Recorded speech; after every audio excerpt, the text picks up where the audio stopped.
একটি গল্প আপনাদের সামনে শেয়ার করি যে এই যুগেও, বর্তমান যুগেও, যে আল্লাহর উপরে যদি নিখাত ভরসা কারো থাকে, তাহলে আল্লাহ যে তাকে সাহায্য করেন, আল্লাহ যে তাকে ভালোবাসেন, তার একটা উদাহরণ আপনাদের দিই। আমি কয়েকদিন আগে ওই দোয়া কবুলের গল্পগুলো, বেশ কিছু দোয়া কবুলের গল্পের বই নিছি। তো একটা গল্প খুব ভালো লাগলো শুনে।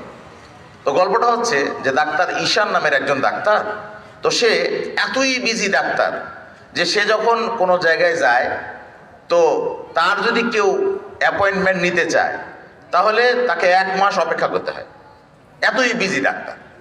তো একদিন সে রুগী দেখার জন্য প্লেনে যাচ্ছে। তো প্লেন কিছু দূর যাওয়ার পর আর যাচ্ছে না, ফিরে আসছে। আবার কিছু দূর যাওয়ার পর যাচ্ছে না, আবার ফিরে আসছে। কিন্তু ডাক্তারের তো তারা, এই জন্য ডাক্তার কী করছে, কারে করে বাই রোডে এবার যাওয়া শুরু করছে। এরই মধ্যে খোঁজ পেল যে প্লেন আবার চলে গেছে। তার মানে প্লেন উনি থাকাকালীন অবস্থায় যাচ্ছিল না, যেমনি উনি নেমে গেছে তখন আবার প্লেন ট্রাই করছে, প্লেন চলে গেছে।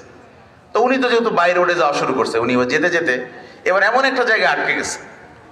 এমন একটা জায়গায় এত ঝড় আর এতই বৃষ্টি হচ্ছে, ওনার আর সামনে এগিয়ে যাওয়ার সুযোগ নেই।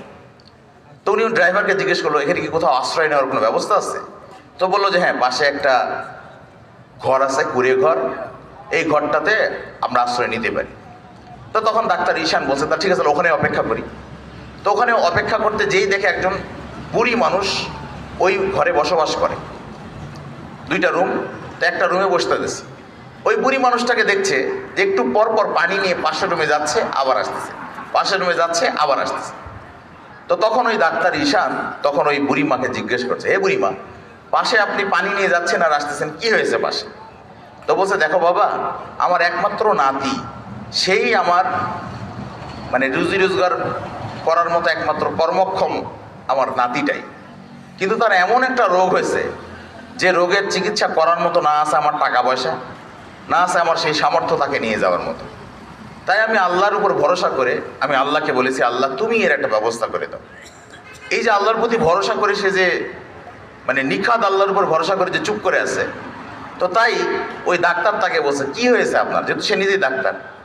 তো বলছে, যে দেখো প্রেসক্রিপশন, দেখো প্রেসক্রিপশনে কি আছে। তো প্রেসক্রিপশন দেখছে, দেখার পর দেখে তো জটিল রোগ, তো এই রোগের ট্রিটমেন্ট তো আমিই করি। তো তখন ওই মহিলাকে সে বলছে, হে বুড়িমা, তো কোন ডাক্তারকে দেখানোর জন্য তোমাকে ডাক্তাররা রেফার করছিল? তো বলছে, আমি তো ওই ডাক্তারের সিরিয়াল নেওয়ার মতো আমার সামর্থ্য নেই, 1 মাস লাগে সিরিয়াল নিতে। তো সেই ডাক্তারের নাম হচ্ছে ডাক্তার ঈশান। তো তখন সেই ডাক্তার ঈশান আশ্চর্য হয়ে বলছে ওই বুড়িমাকে, হে বুড়িমা, তুমি কি জানো যে তোমার এই দোয়া আল্লাহ